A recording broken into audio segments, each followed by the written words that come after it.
Hey guys, welcome to another episode of the Semi-Soccer Experts Podcast, also known as the C Podcast. This is a special episode because we have a guest. Yes. What episode is this, Adrian? Number 28. All right, so Jack, number 28. Welcome to the show. Prior to the introduction, we usually say something special about number 1, number 2, number 10, 11. So, for example, we say something special about episode number 11 was there's 11 players on the field. So, think of anything football related with number 28. Any player number 28? And I'm not putting you on the spot at all. All right, boy. Well, first and foremost, gents, it's a pleasure to be with you. Number 28, you've got me good and proper here. Let me think. 28. It's tough once we start getting into. Yeah, I mean, you normally work 1 to 11. Number 28. I might have to get back to you on that, boys. I'm sorry to disappoint. What number do you wear on your shirt? So I'm normally a number 4, number 5. Central defender as I got older. Yeah. I'm a firm believer in number 1 to 11. The old English system, right? Old English system, yeah. 4-4-2, back to front. All right, so Jack, tell us a little about yourself, just a nice, sweet introduction. Yeah, so I'm at Adrian about a year ago for a football coaching company as our job, and I've been in the States nearly 4 years now. However, prior to that, I was I played for quite a few of the professional academy teams back in England in the Northwest. So I was on the books at Everton for 2 years, between the age of 11 and 13.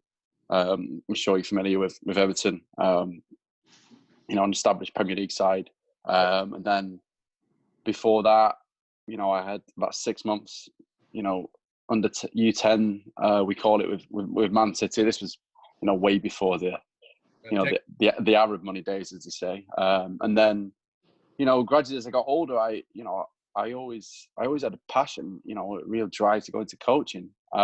So when I got to 18 and I went on to further education, I was the head coach of my university team, obviously what you guys call college. I did that for 2 years, 2.5 years. And, we were quite a successful side.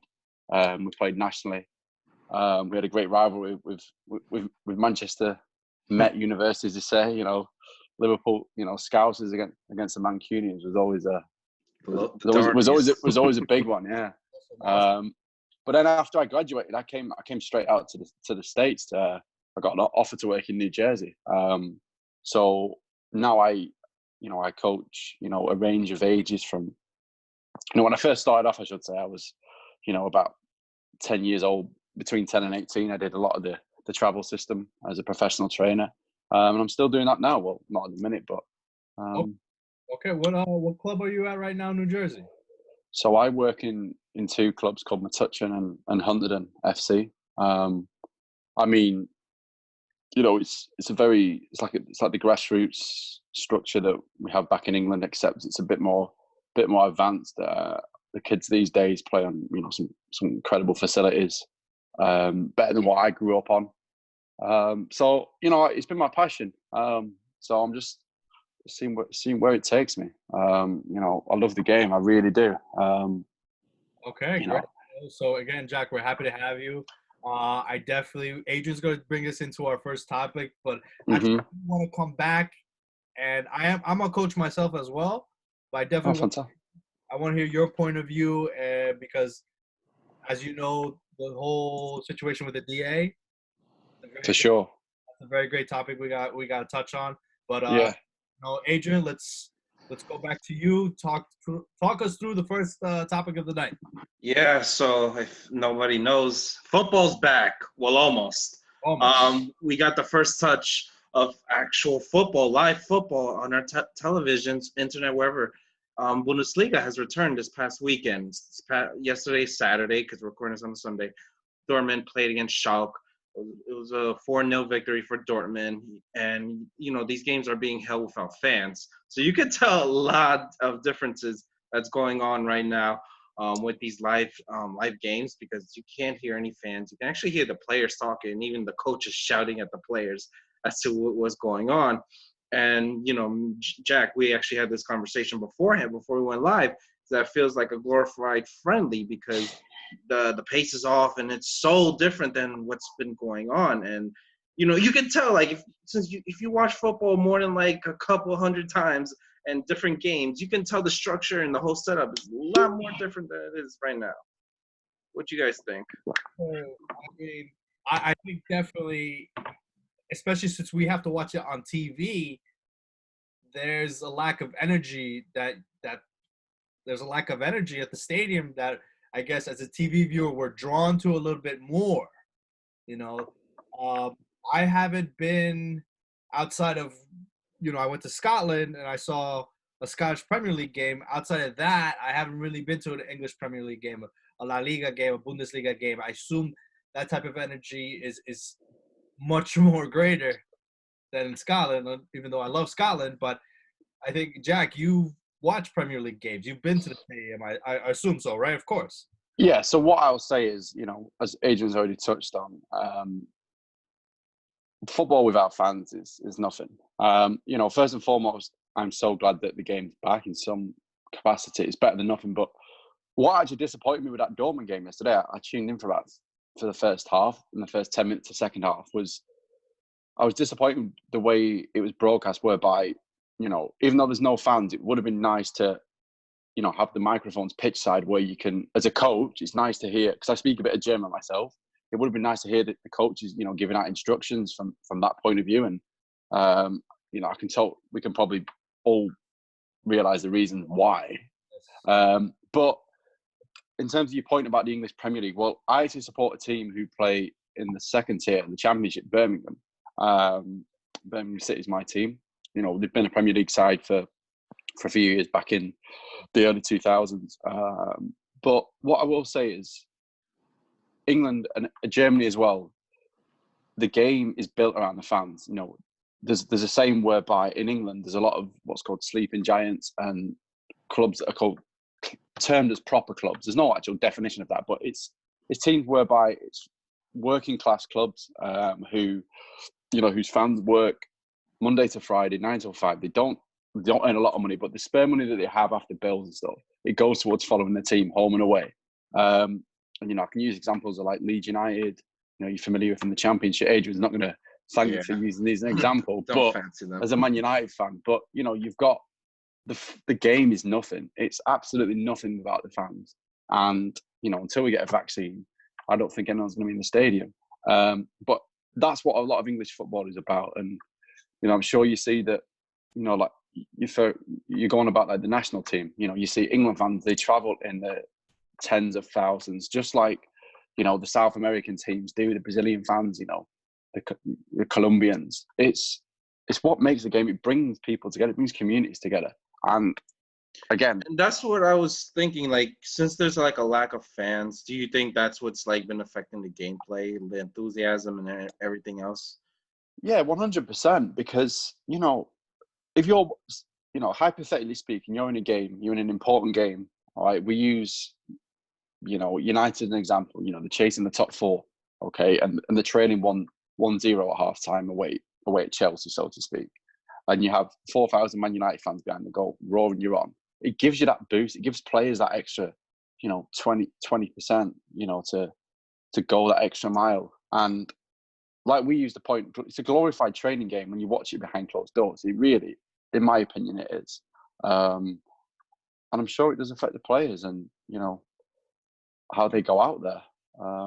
Because, and from my own experience playing, I used to thrive off playing in front of crowds. And, there's no one there. You just feel like, you're having a training session. You're at 80, 90% doing a possession drill. And then, but go ahead. But it's better than nothing, if you ask me at the minute. It is. All right. So one of the things that I don't know, I'm sure Adrian told you, but we like to talk about the economics and the business side of it. Yeah. Obviously, the lack of the fans, lack of the motivation. Do you think it will dilute the product on the field? because the gameplay, obviously, that element of the 12th man of the crowd is not affecting the players so much. Is that going to dilute, I guess, the gameplay? You know, obviously, like you said, you have 4,000 Man United fans behind the goal cheering you on. That Mm-hmm. gives you an emotional boost. Yeah. So you probably, like, if you have the ball, you might want to pass it, but if you have that emotional boost, you're going to take that guy one-on-one. Mm-hmm. Makes for a better show, better product. Yeah, I think, and you're very correct in what you say, whereby if it's a big game, it's emotionally charged, even if you're watching the game on TV, you can feel the atmosphere, as a spectator on the TV, and if you're in the arena, as they say, you're in the stadium playing on the field, if you feel like you've got the backing of the fans, or even, you look at it the other way, you've got, you're playing away from home and you've got 70,000 home fans giving you abuse. It's going to give you it's going to give you that extra edge. It's going to, you're going to go a bit harder into the tackle. You're going to run that. You're going to chase that lost ball down and create an opportunity from there. And I really do think that the quality of the play, combined with players' welfare and safety, it's going to affect it.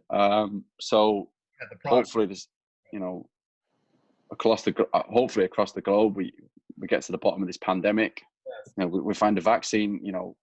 And once the game's safe to resume properly, that's the million-dollar question. When are they when we're going to start allowing fans back in? And I think this is something that's been debated. And I think like my second question to this is like, okay, we don't know when the vaccine's going to come in, when this all is going to be over. So the next league that's supposed to come in, the most rumored league is the Serie A. And I think England will follow suit after that. I haven't seen reports of La Liga coming at all. Portugal said they'll be coming back soon. Now, assuming, like, let's take the English Premier League, for example. They rely heavily on that TV money. Now, do you think that fans will continue to tune in even though there are no fans in the stadium, and the atmosphere and the product that is being shown on TV is less of what it used to be? Well, with the Premier League, it's the most watched league in the world. It's got that global appeal. So I think with the Premier League and with the money that a broadcast deal would bring, we've got Sky Sports, you've got the NBC Sports deal here. Them clubs in the league are going to survive. It's going to be a TV sport. There's no two ways about it. But football's the most watched game in the world. That's not going to lose spectators.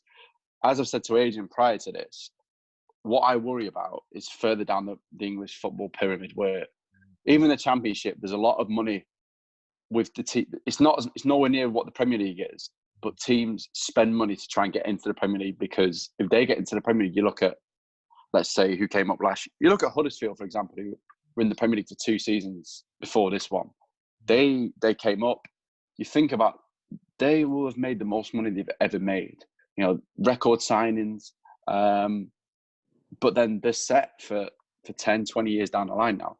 But English football, the nucleus of English football is the lower leagues, the Championship, and then League One and League Two. And I know League Two, which is the 4th tier, they voided the season already because they can't stage games without spectators, because a lot of their revenue comes from match day ticket sales, match day merchandise.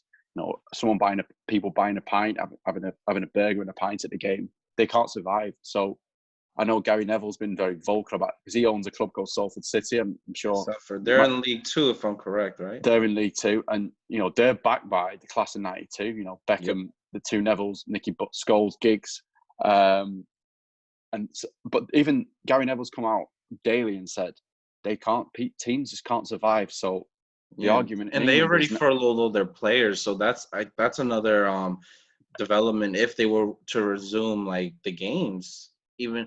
Like, they already furloughed the players. They don't want to pay their wages. That's why the argument is now. The big argument is the Premier clubs lower down the pyramid, where they don't have the money. It's people, they can't afford to pay players' wages, and the concern is clubs such as Bury FC. They went out of business completely last August. If you guys are on social media, there's a couple of club chairmen there's one called a Peterborough United chairman, Gary Neville, obviously. They say that unless the Premier League help out or the FA start sending money down, these clubs, they're not going to survive. Yeah, and then, you know, you think about that, the impact that has on a community, you know, it's sad, you know, because if that's my team, you know, my team, they've given me, it's not just a hobby, it's a way of life for a lot of English people. And I know it's more across Europe as well, especially in Germany. The game's not about commercialization. It's about, you know, you're born and then you support the team your family do, and you stay with them for life, however good or bad it gets. And I had a lot of bad times following my team. Right. You know, we've been in the championship. We've finished 17th out of 24th in the championship for the last God knows how long. But if I didn't have a club to go and follow, or even living overseas, it's catastrophic. It really is. So if we take kind of like, you know, you have the Premier League and you have the lower leagues. So the further down you go in the levels, they're more dependent on that match day revenue, on those billboards that they have, on sponsorship. Limited TV money. Right, instead of money. Because I know the championship, you know, it has to be a very lucky day for me to catch a game of the championship here in the United States. For sure. But then that's because of the there's no TV deal. Like the Premier League is just it's broadcast all around the world. Yep. You know, it's got the best. I mean, it's the creme de la creme, essentially. You know, obviously it's not got Messi and Ronaldo, but on the whole, it's got some of the best players in the world on them shores. But like you say, the transfer fees are through the roof. But it's because clubs can afford to pay these transfer fees through sponsorship deals, through TV deals, through, you know, like Man United, for example. A lot of the clubs are brands that once they get in the Premier League and they establish themselves, they become a brand globally. You look at Wolves now, for example. You know, with the Portuguese influence, we've got, you know, George Mendes, you know, famous agent. You know, that people, and even in the Championship, it's what's called, you know, you go up or you go bust. You know, that's why financial fair play was introduced before all this, because teams in the Championship were spending so much money more and gambling on promotion, because once they go up, you know, the money that they're going to get from the TV just it sets the club up for long term. But if they don't go up, they tank. Yeah, they tank, and that's why financial fair. You look at like Portsmouth. Do you remember back in the day when they had like they had to go to Harry Redknapp? They went down to League Two with Portsmouth Supporters Club funding them. Yeah, that meant Sunderland. And Sunderland, is like more recent. Right? Come again? The Sportman are they in the Championship right now? No, they're still stuck in League One. Okay. And that's the third tier. And, you know, you remember back in the day, they had players like Jermaine Defoe and Peter Crouch up front. You know, Sully Montari played, you know, Glenn Johnson. They had a cracking team. But, no, definitely. But bringing it all back together, though, like in regards to how the championships and below, the leagues below, like this is something that has to be evaluated. I'm pretty sure the people, the head honchos, chairpersons at FA and the EPL should be looking over, discussing what kind of, I guess, bailout or compensation they should do for the lower leagues, because you need the lower leagues to survive, because that's how you bring up players. Like, for example, Conte, he played in the lower league in England, and then not England, but in France, and then was brought up little by little, and you know, to Leicester, and then the rest is history. So my point is, like, I feel like there should be an implementation of like something where you can bail out the teams, give them like a stipend or something like that, so they can keep afloat their operations, especially once everything is back to normal, and when you can start bringing in fans, because that is their main source of revenue. Right, but I think, Jack, can you answer me this question, though? I think the Premier League and the FA are two separate institutions, even though they work side by side. Am I correct in that? Yeah, that's right. Right. So it'd be more an incentive for the FA to not bail out, but help the lower league out than the Premiership, because they've got to work. They've got to work in conjunction with one another, because, you know, the FA oversees the whole of English football. That's including the national team, whereas the Premier League is the Premier League. but the Premier League is the brand, and that's where, you know, you look at, you take the Greater Manchester region, which is where I'm from originally, and you've got two powerhouses, Man United and Man City now, and then, you know, 30 minutes down the road you've got Liverpool, and within the northwest of England, you know, you say a 60-mile radius. So you think about it, it's similar to like the New York metro area, so to speak. Within 60 miles, you have got so many clubs.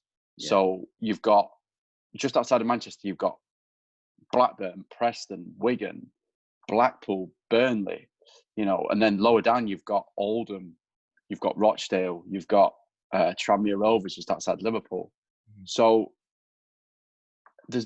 you think about Man City, for example, where they have all this money. The argument is, can they not, and Salford City, so is there no way that something can be done to help them out? Because like you say, if these clubs don't survive, there's so many ways you can look at this, because you can even look at it, well, the success of the future England national team. You know, these hidden gems, so to speak. Look at Jamie Vardy. He was playing at Fleetwood Town a couple of years ago. Yeah. Leicester took a massive, drinking the day before games too. Just to drink port, didn't he, the night before a game? But Leicester, when they were in the Championship, they took a gamble, spending $1 million on he was a non-league player at the time, right? And they won the title in the Championship that year. And obviously, after 2 years later, they win it in the Premier League, and he's in the PFA team of the year, scoring 25 goals. You look, and then you look at even people like Harry Maguire now, been through the lower leagues where they've learned the trade. You look at Harry Kane. He went on loan to Millwall, Leyton Orient, Leicester. And I remember watching a game, Birmingham, when we just went down the first season. We played Millwall at home. And, you know, we beat them 4-0. And Harry Kane played that game. And I remember turning to the guy next to him and went, like, who's that? He went, oh, he's on loan from Spurs. I just went, he's on the books at Tottenham. He went, yeah, did they rate him at Spurs? I went, no way. And I tell you what, he looked awful for the Championship at the time. But this was probably his first or second loan spell. He went out on loan again, and it toughens players up when they're in a young age. And they go back, and, you know, he's the captain of England now. He's probably one of the best all-round top 3 strikers in the world, and out centre forward. I get you. And I guess that's the point I'm trying to make too, because if you don't have these Championship teams, like when you're like a big team, you want to loan out your younger players that have the potential in the world, but you want to give them playing time. It is ideal to send them out to like those lower leagues and different teams so they can get that experience, and it builds them up as well. So I feel like it's all hand in hand, and that's why I'm like more concerned that if the EPL can help in, especially with all the money they generate, all the teams there, I feel like they should make a compromise, not along with the FA, to figure out, you know, structure to regulate everything. So can I make a counterpoint? Jack, sure. You're familiar with American football? Yeah, I mean if I'm talking about American sports, baseball's mine. But I sort of get the draft system, so to speak. Yeah, but yeah, sure, go ahead. So Adrian made a point about, you know, keeping these lower leagues to give the younger players, you know, unpolished gems, opportunity to play, to toughen up, to get used to the game. Take a sport like American football. You have only 32 professional teams that play gridiron football. Mm-hmm. You know, they don't need a second tier, so to say, to polish their gems. They draft them out of college, and that's it. Like, you make a team, and that's it. You kind of get used to it. And based on what I know about the Premiership, they marketing-wise, they followed the same format as NFL. Mm-hmm. I you know, and as a fan, as a player, as a coach, I feel that they might try to take that approach as well, as you know, make the Premiership this closed environment. Right. So what I'll say to that is, right, it's a very good point you make. However, okay, that is what makes the game of football back home so addictive. So, you know, because, for example, you know, the Jets and the Giants have a bad season, right? And they're 10-0. Okay, what incentive have they then got to go out in the remaining games and perform? Because they know if they finish, they're going to get the first draft pick, the best draft pick.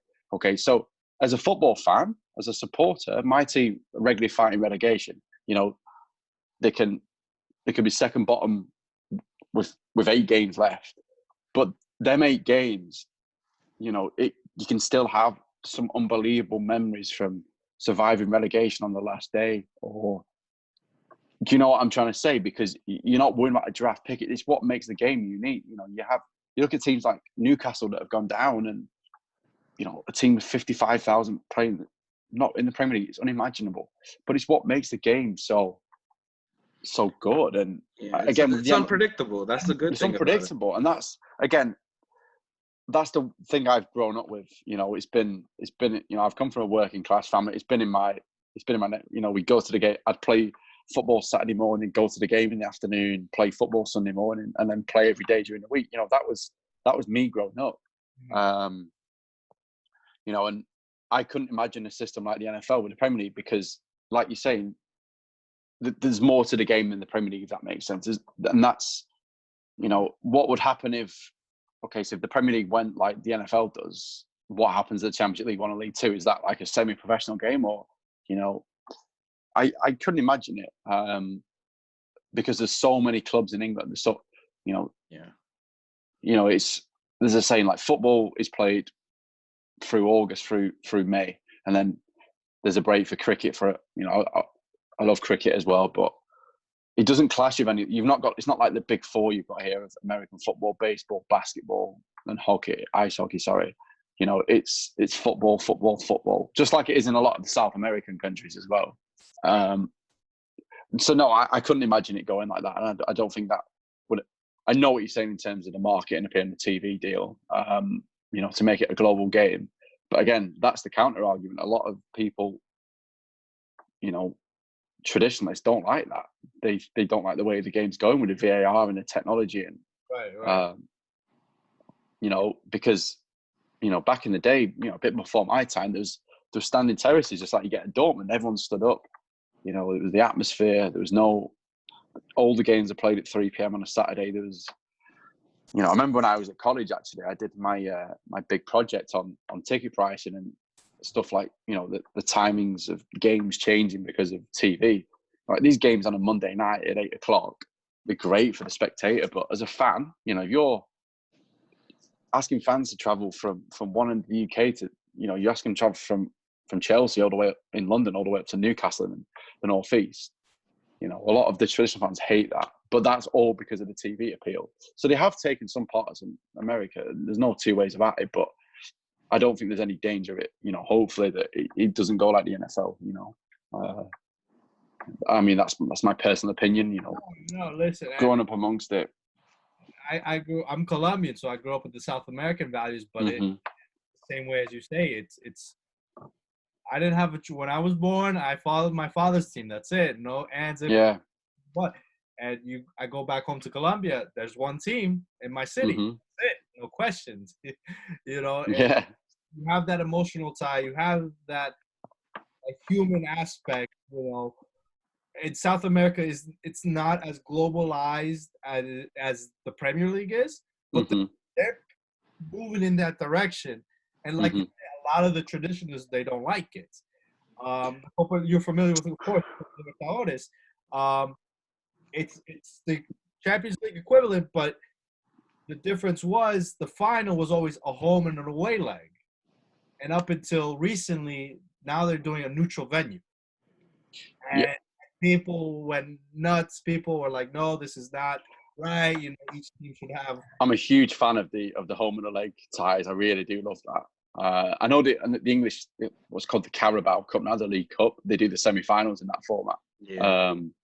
I think it's really exciting, but again, another example of that in England, the commercialization is the FA Cup semi-finals are now played at Wembley as well as the final.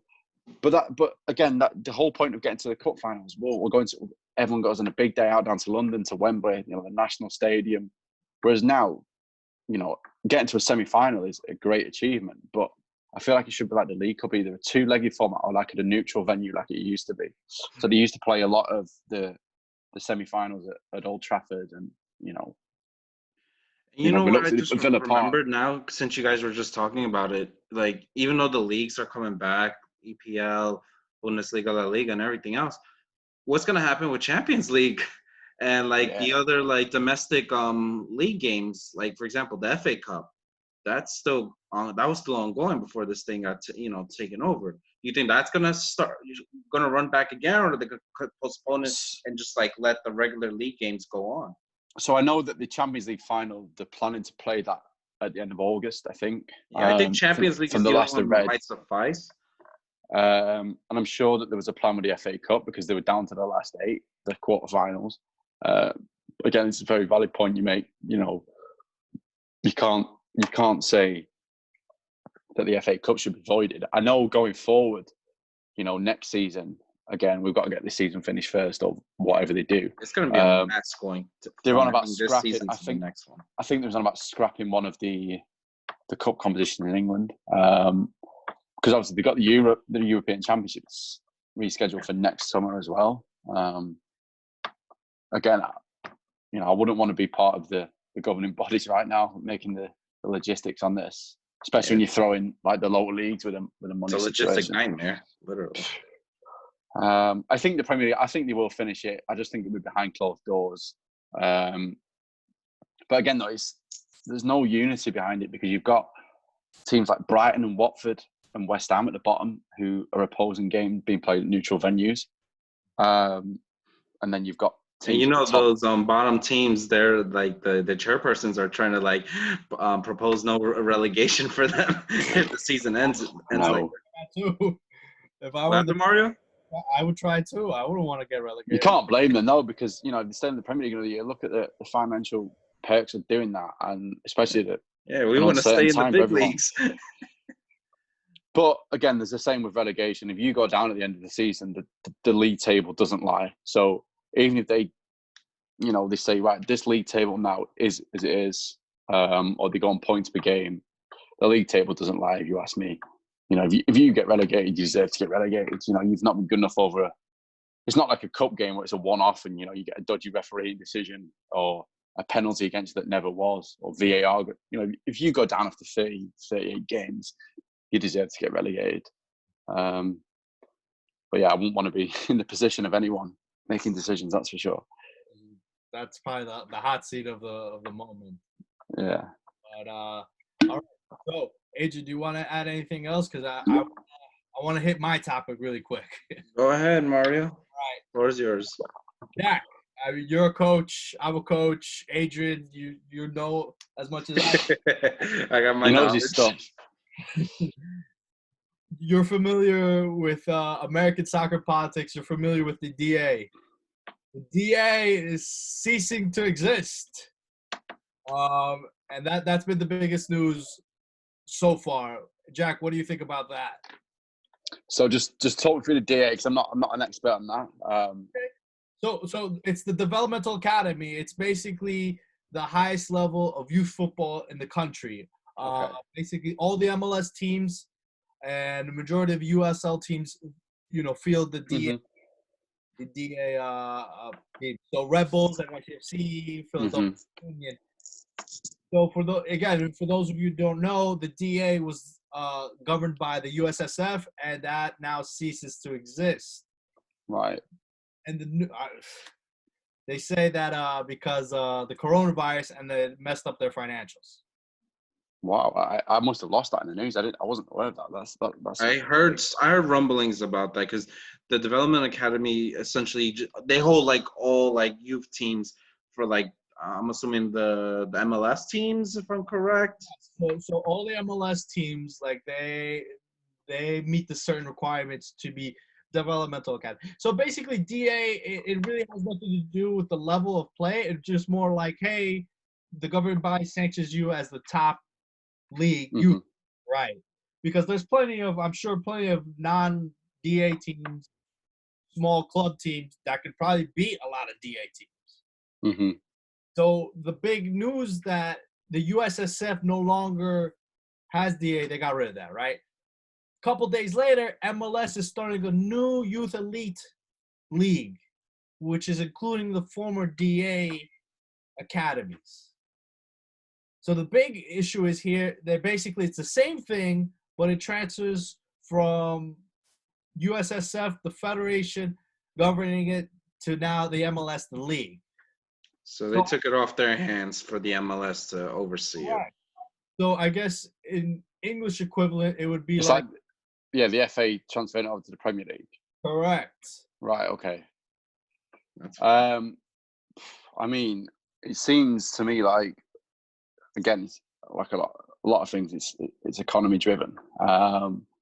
Yeah. I mean, I'm not as familiar with the setup here as what I am with the setup back home. Obviously, I just because I'm predominantly a grassroots coach over here at the minute. But I mean, so that's just the case. Are the MLS using that as, as the clubs in the MLS having like feeder clubs where they just handpick the best players from these DA sides and then strengthen their academies that way? So that's how the DA used to run. The DA, they would go to they would have some feeder clubs affiliated with them, and they would handpick the players. Mm-hmm. But the real discussion going on, especially on Twitter, was DA gave access to every player in the country. You had to be either living in a metropolitan area where MLS team was based, or you had to have your family had to have money, which the system here is pay to play. Oh, for sure.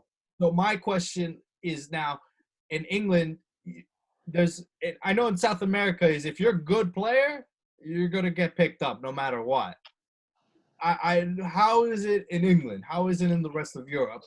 Well, that's a very interesting point you make, actually. So there's a saying, I don't know if you've heard the comparison between a South American kid and an American kid going to soccer practice, right, or football practice. And the Brazilian kid will be on early to practice 20 minutes. He will go in the coach's bag, or he'll bring his own ball, and he'll start kicking the ball around or doing juggles or doing skills. Whereas an American kid will wait for the coach to give the kid a ball and then be told what to do, basically. Right. So, and that's an interesting point you make, because from my experience, I'm sure from your experience, Mario, the game is, you've got to have some money to play this game. There's no two ways about it. Whereas in England, if you're a lot of the good players have come from very tough upbringings, from not a lot of money, and the system I think is better because you play for what's called Sunday league sides originally, or agents probably familiar with the term, or you play Saturdays, and then you have scouts from the local professional clubs. So let's use, sorry agent, but let's use the scouts as an example. Steven Gerrard and Wayne Rooney. I know they was picked up playing Liverpool boys football for like the local, borough, local town, and then they were handpicked by Liverpool in Gerrard's case and Everton in Rooney's case, respectively. And they came, and not like a lot of people. This is where I was from, not from a lot of money. You just play out of love for the game, and you play with. You don't have the new cleats. You don't have the new, the latest gear. You play. You make a soccer ball, a football out of anything. You kick it against the wall. You don't need the best 4G turf facility. So no, the setup in England, it's not about money. It never has been. It's very, very similar to the South American model in that sense. It doesn't matter where. I mean, obviously it's different because the UK is nowhere near the size of what the US is. But you don't have to be. If you live, you live away from a metropolitan area, you will find a football club. That's what's the beauty of it. Obviously, within your Londons, your Manchesters, your etc., or your Birminghams, you've got more clubs there. But you live in a town an hour outside London, you've got a club. So no, it's a completely different setup in England. And again, as for youth players, there is pros and cons. The pros are you don't need to rely on your parents, affluence to play. But I will say, people that can afford to play here, they have incredible facilities to play on. You have a lot of international coaches, like me and you, Marco, where we come over, we take our expertise from our respective nations where football is the number one game, and they can learn that way. Do you know what I'm trying to? So So, but in England, you're primarily right grassroots. So the Sunday league, the Saturday league, those are what we consider grassroots, right? In England, with the Yeah, okay. but you wouldn't have your professional trainers like you've got here. We'd have like my dad doing it, for example, or you know, one of the parents on the team. They would be the coach, just who love they do it voluntarily, like and then if you was good enough, you'd get approached by a club to go and play for them, to play for their look. That's what happened with me when I was 10, 11 years old. But there's no big financial commitment. There's no big financial cost to go and play for Everton in the day. It was just a bit more of a drive to go for my parents to drive me to go and play. That's all. So the Sunday league though, who's financing that? Is it the town, the city? It's from the FA. It's from the FA. It goes all the way down. Yeah. So the FA, okay. So, and as you know, the model here, even the smallest club here, you got to pay for the uniform. You got to pay for, the registration fee. Some require insurance. And then you're topping out for the minimum for a season. You're looking at $300. And now you say $300, okay, it's not a lot. But for some families, it is a lot of money. Yeah, that's a lot of money. Families definitely affects them a lot.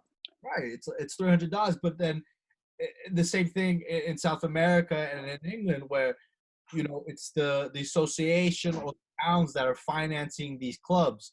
It is your father who might probably just volunteer and do it, or maybe there is a licensed coach that's something, but at least they have the finances to pay it. But and as you know here, everything you have to pay out of pocket for it. Yeah. The only thing like a coach volunteer would need is the safeguarding and the first aid qualification, and then like maybe the what's called the F license here. Maybe that a lot. It's getting to the point where you would need that, but again though you don't. I remember when I used to play Sunday league, we used to train once a week for an hour, and we'd have what's called subs. So my parents would pay like £2 for the training session, and then we had a game on a Sunday, and it was like £3, and that was just to pay the referee, and it's affordable. And again, my parents worked very hard, for the money. They still do, but they could afford for me and my brother to play. But if I, if it was the case of the setup as it is in the US now, there's no way on earth that I'd have been playing. And I think that's the comparison Mario's trying to make, because the upbringings here in the US and like in different nations, countries, etc., it's entirely different. And I think that's what's been hindering the United States soccer development so bad. Like why, like we're a nation with like over 300 million people, and we haven't picked up as, as a soccer powerhouse, as contrary to England, Italy, France, etc. Yeah, I mean, there's probably. I mean, it's all hypothetical, but there's no saying that you use one of these, a low-income state. There's no saying that there's not some hidden gems out there. But it needs a big restructural change, if you ask me, because, like you say, you look at the example of the World Cup 2018, the qualifying in the US losing to, was it Trinidad? Like, how on earth is that? Or like, look at Panama qualifying in front of the US. How on earth is that happening? And then it starts from the grassroots all the way up. It starts really from the bottom to the top. That's how it is. Bottom to the top, and then the higher up we get, it still starts. Even in the professional game in England, it starts from the lower leagues, the football league as they call it, the EFL, tying into the Premier League, and it's a bottom up approach. And I think until they do sort that out, the national team's going to suffer. And I know with the MLS, they're starting to get some big household names over, like you've had your Zlatans, your David Villa's, your Pirlos, Giovinco, but they're on a final payday. They're not. I mean, it markets the league, but that's not going to benefit. It might benefit the US national. Yeah. Long term. Yeah. So from I'm sure you're the same, Mario. I'd love for the system to change whereby the game was more affordable to all. And then it would be really interesting to see the benefits for the US national team, for sure. I don't know how familiar you are with the New York City landscape, but like the top clubs in New York City, some of them charge $2,000, $3,000 a season. It's massive. It's ridiculous.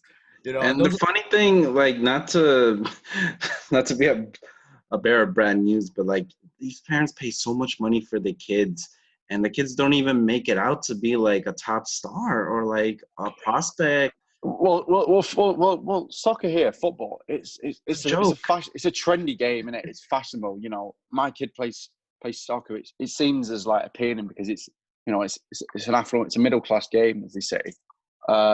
Whereas that's so incorrect, if you ask me. You know, it's a game that was, it was developed in England in the 19th century, from working class origins, and the game, even in England now, is going away from that. Not to get off topic with what we're saying, but it's going away from that.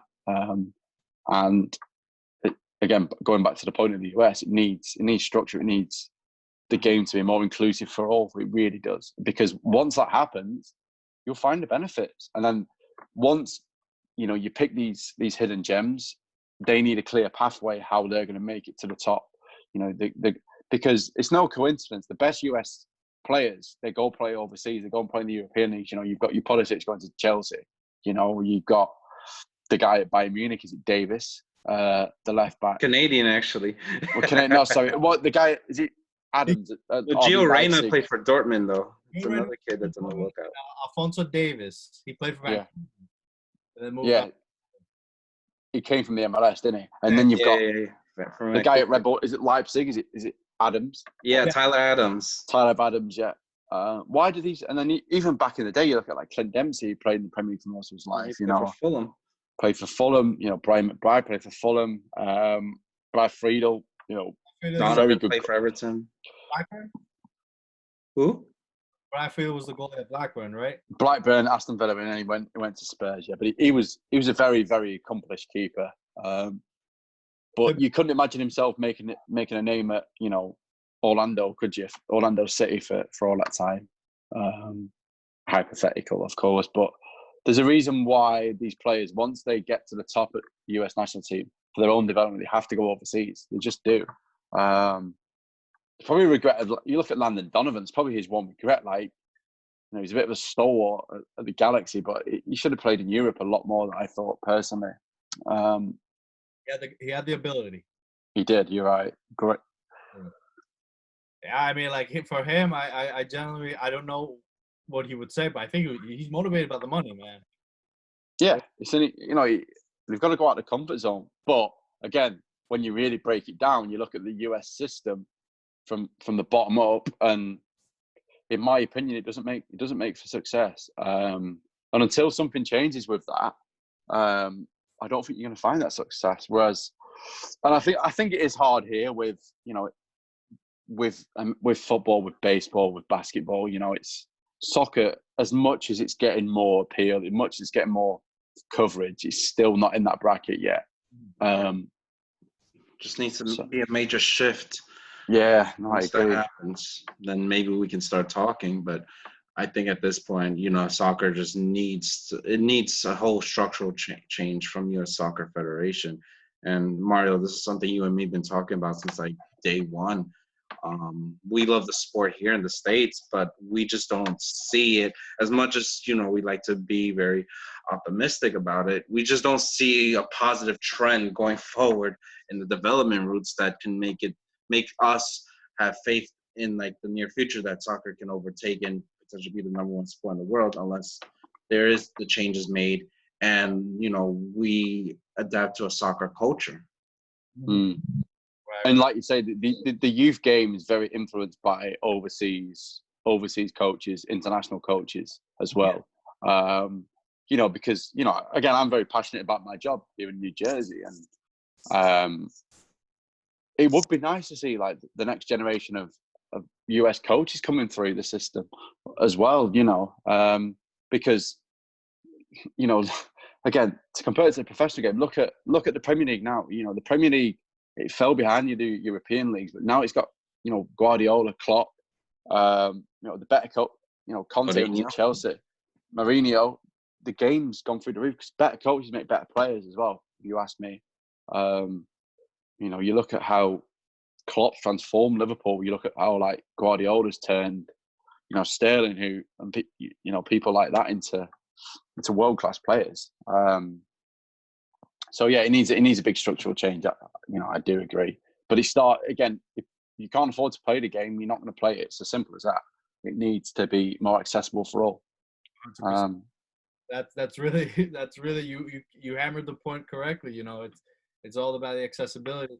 But Jack, just to wrap things up, just tell us a little bit about what you're doing with your club right now, since we're still talking about youth soccer. Like, what league are you in, or what's the process been like for you so far? Yeah, so they, I work for a company, and my team, I only do one club for the game days. Others I just train during the week. They just play, local New Jersey leagues, like Central New Jersey. And the process is just, development, trying to get them to the main level, which is EDP soccer. But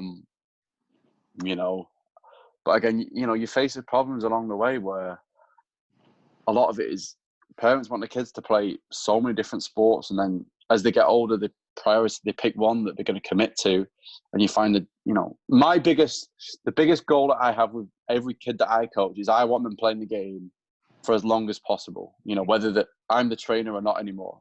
So if I take a kid on at 8 years old, and he plays with me through his 11, and I see his development, even if I leave him I go to another club, or for example, nothing fills me more with pride if his parents would then turn around to him 4 years saying he's still playing the game, he wants to go and play for longer and go play to a higher level, because I feel like I've done my job as a coach, if that makes sense. Yeah. So that's the biggest goal that that I want. Obviously, I've got my own challenge, my own goals, my own aspirations to be as high as I can, as a coach, to learn more. I've learned from professional, former Crystal Palace manager, and I went down and watched one of his sessions when he was coaching Crystal Palace, and I learned a hell of a lot. But yeah, that's the big one for me. I want them enjoying the game first and foremost, but staying in the game as long as they possibly can, because they've had such a good experience with me. Right. Having a lasting impact on that kid, a positive. For sure. They fall in love with the game. And my last question, because I am curious, I've been taking my grassroots course. I got up to the USFD. Like I said before, I was in Scotland. I took my Scottish C license. Have you taken any licenses here, or do you have any other licenses? What license do I have currently? So I've done what's called the FA level 1 and level 2.